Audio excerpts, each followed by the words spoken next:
Assalamualaikum warahmatullahi wabarakatuh. Sampurasun mitra kaum dangu wadia bala dongeng aki di mana wae ayana tepang dangu deui nya para mancower salam dunya. Sareng aki di acara nu maneuh nyaeta dongeng Sunda di kanal YouTube Mancomania. Urang ngeureuyeun naraskeun hanca nu katunda dina jejer lakon Siramos Sakti. Ya dongeng telajengan ti dongeng-dongeng lalampahan atanapi serial silat Wiratama Jawara Bajigur Sakti. Tos dugi bagian anu ka-7 pemirsa. Ya dongeng rek anak nyalira didongengkeun oge ku aki mugi-mugi bae tiasa janten panglipur kalbu pangobrah kana manah pangrepeh kana hate. Ubar ngabang balerkeun kacape saperantosna urang sadidinten kasab damelnya milarian kipayah.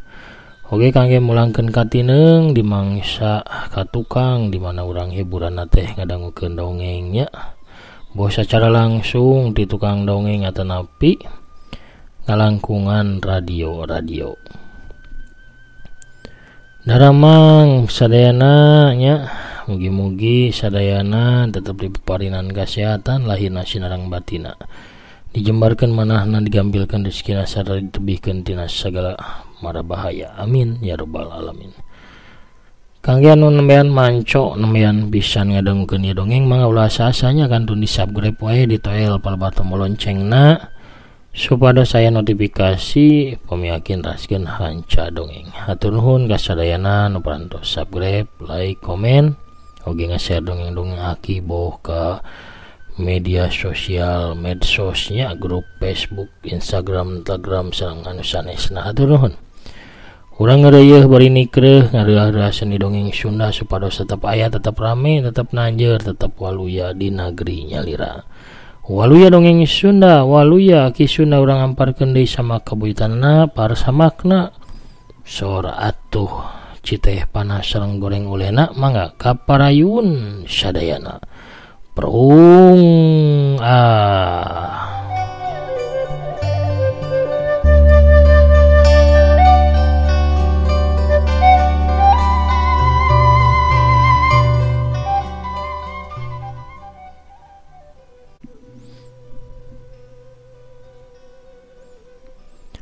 Sawaktu 7 tokoh paguron 8 naga keur dalahar. Aya 3 urang jalma jerangkung badag asup ka jero warung sangu. Satiluna mibanda rupa anu garalak. Pudi amprotan pikasieun kode kumis jeung janggot tarpung ngahiji hideung karanal. Make papakean sing sarua hideung buukna anu jarabrig satak-tak teh diiket iket barang-bang semplak warna hideung. Dina cangkengna sewang-sewangan ngagaraplek bedaug panjang anu gagangna ngarluk hideung. Kusim warung sangu anjeun teh poe ieu rame pisan geuningan. Hahaha mujekil sigananya. Mana ye duit keur kami geus disadiakeun. Cek salah seorang lalaki anu di baju hideung teh. Si mamang nu boga warung gancang nyamperkeun pasemona katemposieun ku 3 urang lalaki nu kakarak datang. Atos gan ieu gan cek si mamang anu ngaranna teh geuningan Kosim. Bari mikeun duit 3 benggol ka si lalaki nu tadi ngomong. Nah siangan sakieu geuning. Warung anjeun depan keur rame sim. Ulah medit euy, tambahan 3 benggol deui euy. Aduh gan, magagan maespati sing karunya ka abdi. Teu aya deui atosna ge gan. Cik Mang Kosim bari ngalengis. Si bewok anu ngaranna teh geuningan maespati molotot ka Kosim. Leungeunna harita ngakilirkeun perah bedaugna. Lamun memang eueuh di leungeun anjeun. Gancang bendaan atuh tuh nu keur dalahar. Pasti madanena pana can balayar. Sendak maespati ke Mang Kosim. Saurang jajaka di baju bodas anu make duduk kuis samak nu harita keur dahar di meja pojok belah kenca. Sakedapan nyangkatkeun sirahna.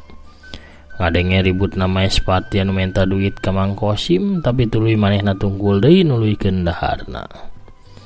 Sedangkan 5 orang murid tingkat hiji paguron Dalapanaga oge ngalieu ke arah Maespati anu nyaritana bari sesentak sesengor.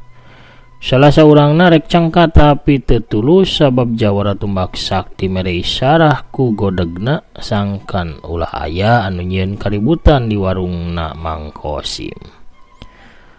Kadenge harita Maespati teh sesentak deui ka Mang Kosim. "Kosim, gancang sia pentaan ka itu. Gancang." "Ampun gan, apanan aranjeunna teh teu acan reng hiuk cedak." Suku katuh Maespati najong cangkengna Kosim atuh. "Aduh, salontot bro." Mang Kosim labuh.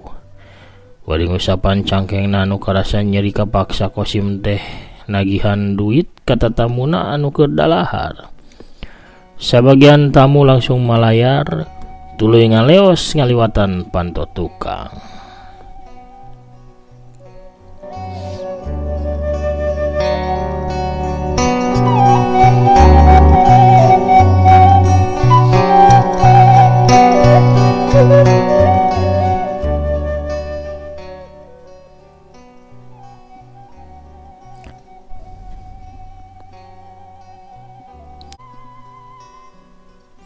Sawaktu Mang Kosim nyamperkeun ka meja anu dieusi ku rombongan ti paguron Dalapanaga, salah saurang murid teh eta saurang murid tingkat hiji nancepkeun duit 3 benggol kana meja kayu. "Lamun si bewok eta hayang duit titah manehna nyokot ieu duit ku sorangan." Geus kitu mah kabehan ngalaleos ninggalkeun warung Mang Kosim ngaliwatan panto tukang cara nu sejen. Mang Kosim mah gancang ngabejakeun naon anu diucapkeun ku salah saurang murid paguron Dalapanaga ka Maespati. Maespati langsung ngalengkah nuju ka meja di deket jandela di mana 3 duit benggol masih nancep di luhur meja. Nancepna mah teu pati jero. 2 leungeunna Maespati ngadudut eta duit benggol tapi duit teh pageuh teu kacabut. Maespati kerung, tuluy nyobaan deui tetep teu kacabut. Akhirna Maespati ngerahkeun tanagana tapi duit benggol nagen teu daek kadudut. Kesang renung dina tarang Maespati manehna culang cileung bisi bae aya tamu anu nempokeun. Sabab era sakitu jangkung badagna tapi dirina teu bisa nyabut duit benggol anu ukur nancep saeutik dina meja. Sanggeus eueuh nu nalingakeun, eueuh nu nempokeun, Maespati teh nyobaan deui nyabut eta duit benggol. Tapi tepi kaluat let kesang Maespati can bisa nyabut eta duit antukna mah serepet bae manehna ngalugas bedaugna. Tungtung bedaug dipake nyokelan kayu di deket duit benggol. Duit benggol teh akhirna mah bisa dicabut. Da kayuna caroak. "Bangsat, madanehna teh pasti ngagawean aing kurang ajar. Sarka, Jubed, udah goy. Jalma-jalma nu bieu dalahar di meja nu lobaan teh kudu diwara heuy kurang ajar." Cek Maespati ambak tuluy nitah 2 urang baturna. Sarka jeung Jubed gancang lumpat keluar ti warung Mang Kosim pikeun ngudag rombongan paguron Dalapanaga. Maespati oge lumpat nuturkeun ditukangeun Sarka jeung Jubed. Di sisi lembur Kalangsari kakarak Maespati jeung 2 urang baturna teh bisa nyusul 7 urang murid-murid paguron Dalapanaga. "Hei, darungguan heula heuy, eureun heula." Maespati gogorowokan. Nu tujuhan ngarandag lempangna tuluy kabeh ge malik ka tukang. "Rek naon deui cenah jawara kampung teh?" Cek jawara tumbak sakti. "Ekeun we wios Kang, abdi we anu ngaladenanana lah tuman." Cek salah saurang murid tingkat hiji anu ngaranna teh Surabogel. Katelah kitu kusabab pangawakanana anu penek busekel. Surabogel maju tuluy pok tumanya ka Maespati anu geus nangtung panghareupna. "Aya naon euy? Kisilah anjeun ngudag-ngudag kami." Anjeun kabehan teu menang ini heula sampai masrahkeun sakabeh duit nu aya dina pesak. Hehe, ngeunah we nya. Lamun kami nolak emangna anjeun rek naon Walon bogel teu ludeng taya kasieun. Hai sia. Budak pecek rek sia nangdang aja deh. Di podaran sia rasakeun yeuh. Hiat sabrut.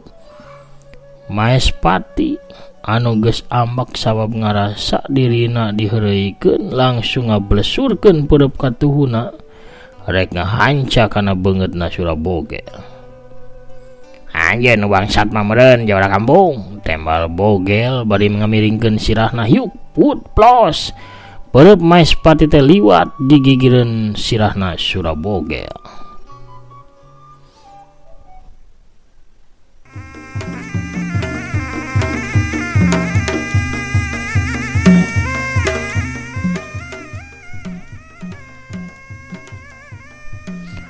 Surabogel gancang males narajang peureup katuhuna ngadius ti sisi sarta langsung bae ngagejerot ngahancap pisan carehamna Maespati hiuk jabrod.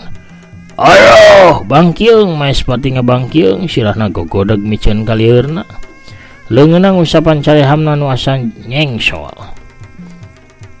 Lumayan oge sia tenggelan DBG tapi ulah jumawa heula sia aing can ele deuleu cek Maespati bari langsung masang kuda-kudana.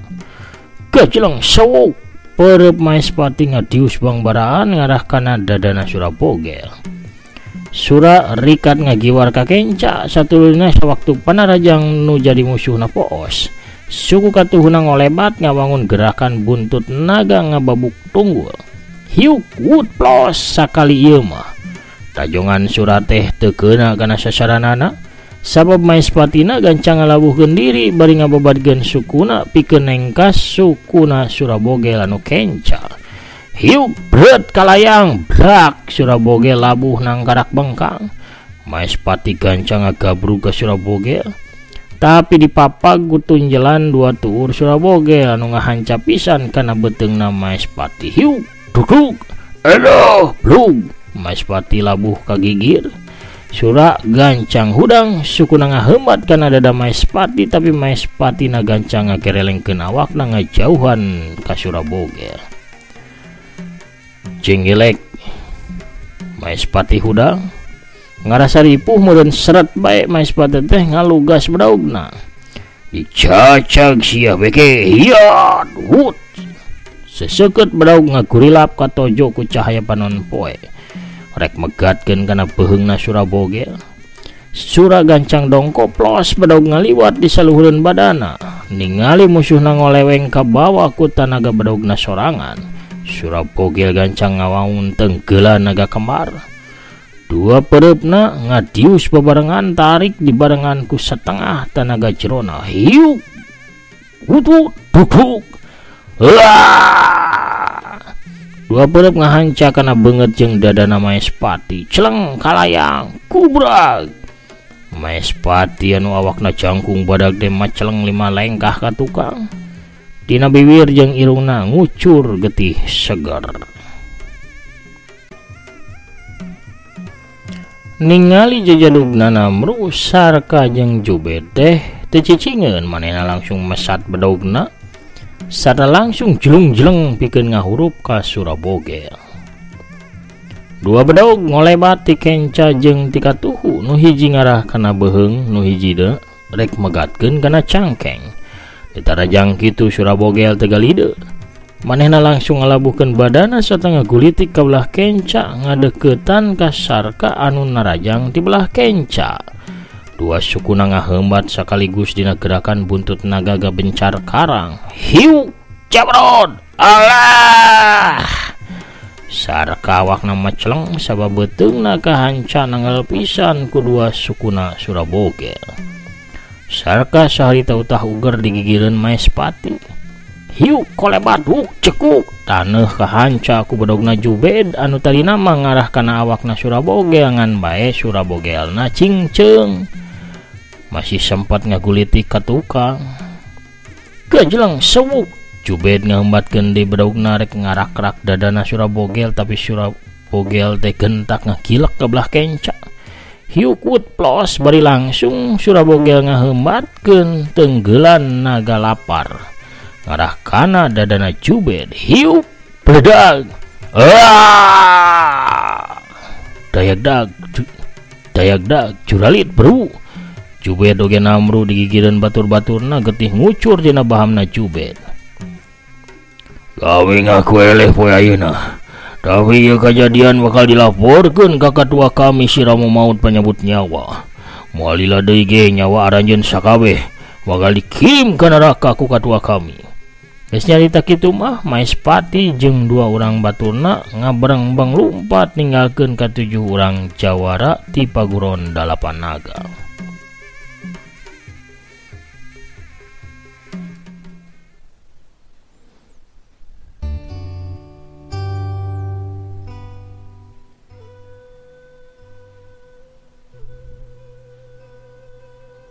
Jawara kampak maut anu ngadenge kana caritaan Maespati gancang ngablesat pikeun ngudag Maespati.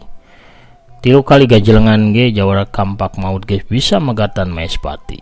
Kep kerah baju Maespati dicekel ku jawara kampak maut bari dijungjungkeun.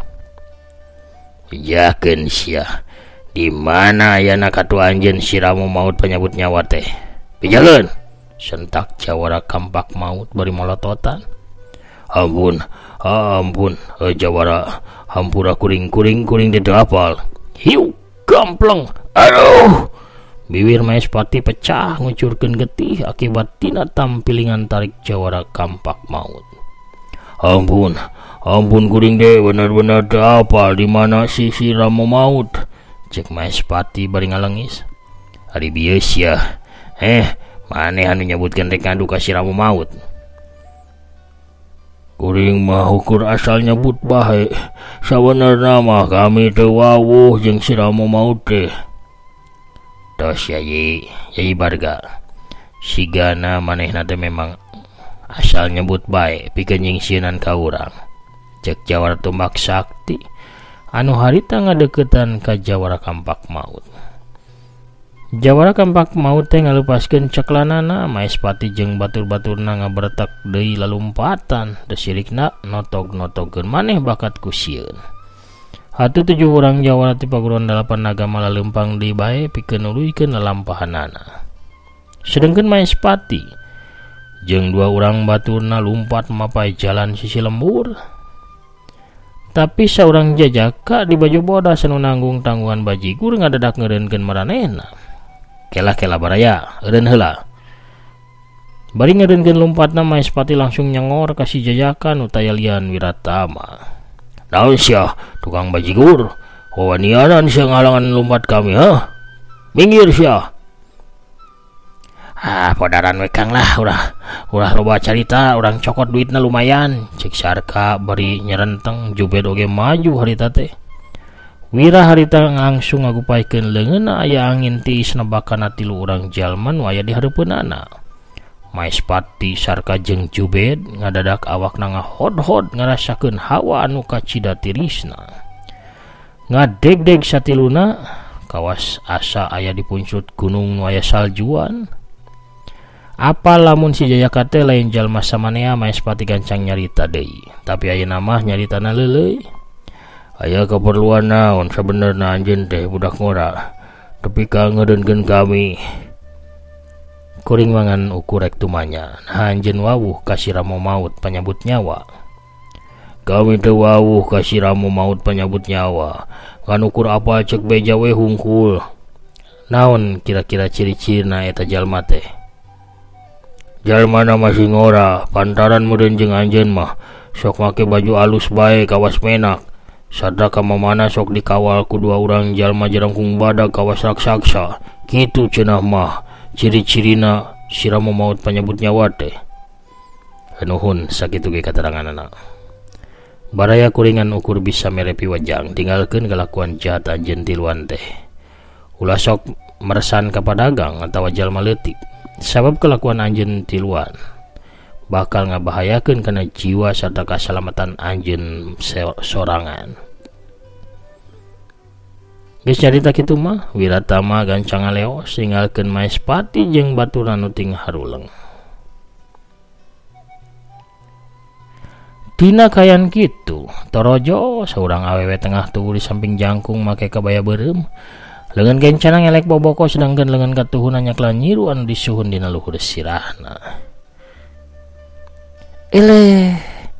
Ieu teh bade jajan awug ye ibi tah nyanak awug amis raos kareueut matak dedeyeun geura. Tah ieu kukurau alias urap jagong sok geura pilih jarajan mah mumpung aya keneh. Urang penta wae kitu duitna ieu teh sarka Jubed. Ulah Kang lah urang bisi neumrag cadas ke sanu nyaho si bibi ieu ge jalma sakti ge urang paeh pisan. Geus lah mending ge urang teh insap we urang mau balik pikir mending ge nya Kang mending ge urang kuli we lah di pasar urang bongkar muat barang atawa naon we lah markiran kuda tah. Pohara pamiarsanya sieun ku Bisarwiti. Pamiarsa sadayana kuno rojol na Bisarwiti urang cekapkeun heula dongengna dugi ka dieu lalampahan Wiratama dina lakon Sirama Maut bagian anu ka-7 cag urang teu neun dihaneuleum sieum gesan sampeureun urang tuna dihanjuang siang gesan alaeun. Urang sampeur deui di bagian anu salajengna sanes waktosnya. Sapertos biasa pamiarsa ayeuna mah hakina bade maosan heula pairan tos lebat di bagian kamari dina bagian anu kagenep. Aya saha wae urang bukaan heula aya Kang Agus Wadiningrat ti Batu Jajar hadir ngadepong di lajeng dongengna sumuhun Kang Prabu Arjuna oge mantap ki saurna. Kang Agus Sumantri pogot menengko ti palihan Garut Kang Prabu Arjuna ti Banjarna. Aya Gerhana Akbar Pamungkas ki hadir ki ti Bandung Cileunyi. Sumuhun Kang Gerhana Akbar Pamungkasnya duh gagah kieu. Teh Linda Imut Bandung pogot ki sumuhun hatur nuhun Teh Linda. Teteh Tami Malihau ge pogot Ciamisna Teh Yulina Belia ge hanupis akiku saurna ti palihan Tasikmalaya nya. Aya Mang Oli assalamualaikum waalaikumsalam. Ramo Sakti beuki rame ki Mang Oli hadir di Tasikmalaya Sukaraja sumuhun. Aya mana waalaikumsalam alhamdulillah manco Mania Sumedang hadir ki hatur nuhun sumuhun sami-sami. Aya Teh Intan Ramadhani ti Garut nerojol neraskeun hancat. Kang Setia Budi manco Mania Tasik hadir bari ngobdud saurna. Rasa ya Kang Topik Abadi anu ti Kircona alhamdulillah manco. Teteh Nurayani Silvina Dewi GT Denpasar Bali hadir. Kang Hendi Rustandi Ramo Sakti ngaramas eta meni semangat pisan ngaramas aduh. Kang Asep Saipullah assalamualaikum ki waalaikumsalam Cibuntu hadir mancotra satu nuhun. Mama Andri Maulana Karawang alhamdulillah ti Dukarna hadir manco deui ki sumuna atur nuhun jempol sareng ecengna Mama. Teh Saradelet Satya ngadangukeun. Kang Hanif ti Cianjur hadir manco panjang caitana mudah-mudahan seperti dongeng Sanjaya. Panjang mah panjang Kang mung diponok-ponokeun. Sa bagian sebagiannya benten-benten judul. Kang Didin Saripudin Palembang hadir manco ngadepong pasontan sumuhun. Kang Jaya Sumpenau di Jakarta Timur manco teras. Waalaikumsalam mugi aki sinarang manco mania aya dina kawilujengan sehat walafiat diseukeun rezekina nu halal sareng barokah. Walia dongeng Sunda walia aki Sunda. Kang Asep Suherman di Bekasi hadir manco. Waalaikumsalam alhamdulillah tos medar deui carios Ramo Saktina ti channel manco mania hadir manco hatur nuhun mugi aki aya dina kawilujengan sinarang kawalian amin amin ya rabbal alamin. Sakitu heula pamirsa sadayana nu tiasa kapihatur aki namit mungkur heula. Assalamualaikum warahmatullahi wabarakatuh. Permios cagah hanca.